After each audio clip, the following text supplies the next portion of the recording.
So hello friends, welcome to learn VS dev. So आज हम देखने वाले हैं जो हमारा डीबीएमएस है, जो कि डेटाबेस मैनेजमेंट सिस्टम है। उसमें हम एसक्यूएल का यूज़ करते हैं डेटा को अपडेट, इंसर्ट या फिर डेटा मैनिपुलेशन एंड डेटा को एक्सेस वगैरह करने के लिए। सो उस केस में हम एक प्राइमरी की जो है वो यूज़ करते हैं, जो कि बहुत सारे लोगों को पता नहीं कि ये यूज़ किस लिए होती है। जब हम सीखते हैं एज ए बिगिनर लेवल पे, तो हम उधर यूज़ तो कर देते हैं, जैसे कि आपको कोई पढ़ा रहा है तो वो बताता है प्राइमरी की करो आईडी को, या फिर बहुत सारे जो हमारे कैंडिडेट की वगैरह होते हैं उन्हें प्राइमरी की किया जाता है। सो वो क्यों करते हैं या फिर उसका यूज़ क्या होता है और उसका जो बेनिफिट है वो हम आगे जाकर वीडियो में देखने वाले हैं। सो बने रहिए आखिर तक। सो आपको मैं अच्छी तरह से बता दूंगा, सबको जो कंसेप्ट है वो आपका क्लियर हो जाएगा इस वीडियो में। सो चलिए शुरू करते हैं। सो पहले तो हम अपने डेटाबेस की यूज़ कर लेते हैं, जो कि हमने पिछले वीडियो में बनाया था।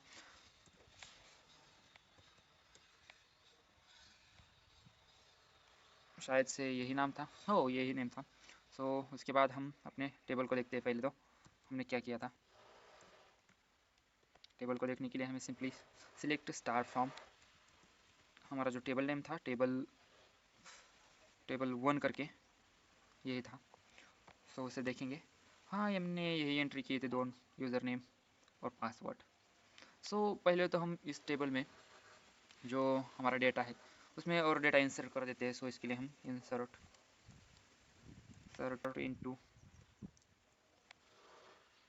टेबल 1 वैल्यूज़, ऐसे करके हमें क्वेरी लिखनी है।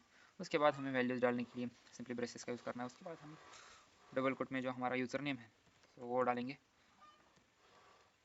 और सॉरी, और जो पासवर्ड है वो भी कुछ तो डाल ही देंगे अभी तो। सिंपली हमें सिर्फ डेटा इंसर्ट करना है। सो हमने एक ऐड कर दिया। तो उसके बाद हमें सिर्फ सिंपली देखने के लिए यही को क्वेरी जो है वो रिपीट करनी। सो आप देख सकते हैं हमारी और एक एंट्री आ चुकी है। सो ऐसे हम एंट्रीज करते जाएंगे। सो सिंपली मैं आपको एक डुप्लीकेट एंट्री करके दिखाता हूँ क्या होता है। सो यही कॉपी करते हैं हम, ज़्यादा कुछ लिखने की ज़रूरत नहीं पड़ेगी हमें। आप ऐसे मत करिए, आप मैन्युअली लिखिए। अगर आप एज बिगिनर लेवल पर पढ़ रहे हो तो मैन्युअली लिखने का हम जो फ़ायदा है वो, क्वेरी को हमें याद नहीं करना पड़ता, हमें सिंपली वो अपने आप याद आ जाती है, जैसे आप टाइप करने लगते हो ना तब। और ये जो आदत है हमें डाल देनी चाहिए। हैरी, सॉरी, हैरी करके लिखते हैं, और पासवर्ड जो है वो 1234 लिखते हैं। सो हम सेम पासवर्ड या सेम यूज़र नेम जो है वो क्यों कर रहे हैं वो हम आगे जाकर देखने वाले हैं। सो पहले तो हम अपने टेबल को डिस्क्राइब कर देते हैं, मतलब आपको टेबल जो का जो स्ट्रक्चर वगैरह है वो डिस्क्राइब करते हैं कि क्या है। सो उसके लिए हमें सिर्फ जो शॉर्ट फॉर्म है वो लिखकर टेबल का नेम लिखना है, टेबल 1। और सॉरी यार, स्पेलिंग मिस्टेक बहुत हो रही है हमारी तरफ से, उसके लिए माफ़ी मांगता हूँ आपकी। सो जैसे आप देखते हैं ना, इधर हमने की जो है वो दी नहीं है। सो इसमें कुछ भी नहीं आ रहा है कि प्राइमरी की कौन सी है वगैरह। सो हमने सिर्फ कैंडिडेट कीज़ है वो यूज़ की है, और कोई भी कैंडिडेट की को हमने प्राइमरी की नहीं बनाया है। तो इसका क्या मतलब है, तो सिंपली मैं आपको समझाता हूँ अभी। Just wait for just some time, after that you will going to understand what is the use of primary. So आप देख सकते हैं जो कॉलम्स है हमारे, वो दो कॉलम्स है, और उसका डेटा टाइप भी इधर आ चुका है। या जो नल है क्या, सो नल है ये, और ये भी नल है। सो डिफ़ॉल्ट वगैरह नल है। सो आपको मैं दिखाता हूँ क्या होता है। अगर आपने सिलेक्ट की क्वेरी में, अभी तो हमने इधर स्टार लिखा है ना। सो अगर आप बोलोगे कि मुझे सिर्फ और सिर्फ यूज़र नेम चाहिए, या फिर मुझे इस टेबल से जो डेटा है वो मैन्युअली देखना है, मतलब पूरा का पूरा टेबल नहीं देखना, मुझे सिर्फ और सिर्फ जो मुझे चाहिए उतना ही चाहिए। जैसे कि इधर हम जैसे ये क्वेरी लिखते हैं ना, तो ये पूरा आ जाता है। सो आपको चाहिए एक पर्टिकुलर एंट्री, मतलब आप एक ही आदमी का या एक ही जो एम्प्लॉय वगैरह है, एज अ केस स्टूडेंट या फिर एम्प्लॉय का डेटा देखना है। सो वो कैसे देख सकते हैं। सो उसके लिए हमें सिंपली आप कहोगे अगर मुझे वही का डेटा लिखना है देखना है, तो मैं क्या करूँगा, सिलेक्ट नेम, मतलब यूज़र नेम है ना हमारा, नाम से हम डेटा देखने वाले हैं। Select user name from table 1 where where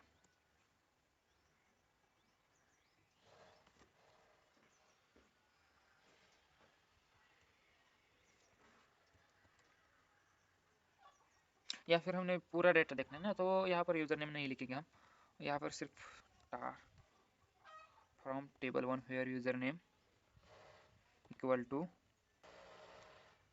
Sandy Sandy का देखते हैं। सो ये देखिए, ये दो दो जन का डेटा आ गया, मतलब नेम सेम है तो ये ऐसे दिख रहा है। अगर आप कहोगे नहीं नहीं मुझे सिर्फ यही सैंडी का डेटा देखना था और इसका नहीं देखना है नीचे वाले का, सो मैं क्या करने वाला हूँ, इधर मैं इधर आपको दूसरा ऑप्शन है पासवर्ड का, सो मैं पासवर्ड से देखूंगा। सो हम लिखते हैं, पासवर्ड से भी लिख कर दिखाते हैं आपको। Select star from table 1 where password is equal to 1 2 3 4। So मैं पासवर्ड से देखूंगा, क्योंकि आप यूज़र नेम से तो नहीं देख पा रहे हो, तो पासवर्ड से देखना पड़ेगा। सो पासवर्ड से देखते हैं, और जैसे आप पासवर्ड से डालते हो तब भी दो एंट्रीज आ रही है। मतलब ऐसा तो नहीं है ना कि यूज़र नेम किसी का सेम ही नहीं होगा, सबका यूनिक होगा, ऐसा नहीं है ना इधर। सो इधर केस में आप एक एक बात ध्यान में रखिए कि आपको अगर डेटा को देखना है, सो इस केस में आप आपके डेटाबेस में हज़ारों एंट्री हो सकती है। सो हज़ारों एंट्री में आप यूज़र नेम से देखोगे तो यूज़र नेम तो सेम होगा ही ना, ये ऐसा तो नहीं है कि हर एक का यूनिक ही होगा, हज़ार के हज़ार जनों का। सो ये तो यूनिक नहीं हो सकता। पासवर्ड भी ऐसे नहीं कि कोई सेम पासवर्ड नहीं डालेगा। सो और पासवर्ड से हम देख भी नहीं सकते, बट हमने सिंपली कॉलम लिया था तो सो देख रहे हैं। बट ऐसा भी नहीं है ना, पासवर्ड सेम नहीं होगा किसका, किसका पासवर्ड सेम भी हो सकता है, यूनिक भी हो सकता है। सो ये भी ऐसी बात नहीं कि हम कॉन्फिडेंट है, इस पर श्योर है कि पासवर्ड यूनिक है या फिर यूज़र नेम यूनिक है। सो आपको एक प्राइमरी की, मतलब एक ऐसा ऐसा एक कॉलम होता है या फिर कैंडिडेट की होती है जो कि यूनिक है, और जो कि नल नहीं है। मतलब वो यूनिक भी है और नल भी नहीं है। मतलब आप समझ लो कि यूनिक क्यों क्यों होनी चाहिए, तो आपको पता चल गया। अब नल क्यों नहीं होनी चाहिए, सो नल भी तो कई कई जन तो नल ही छोड़ सकते हैं ना, सो नल भी नहीं होनी चाहिए।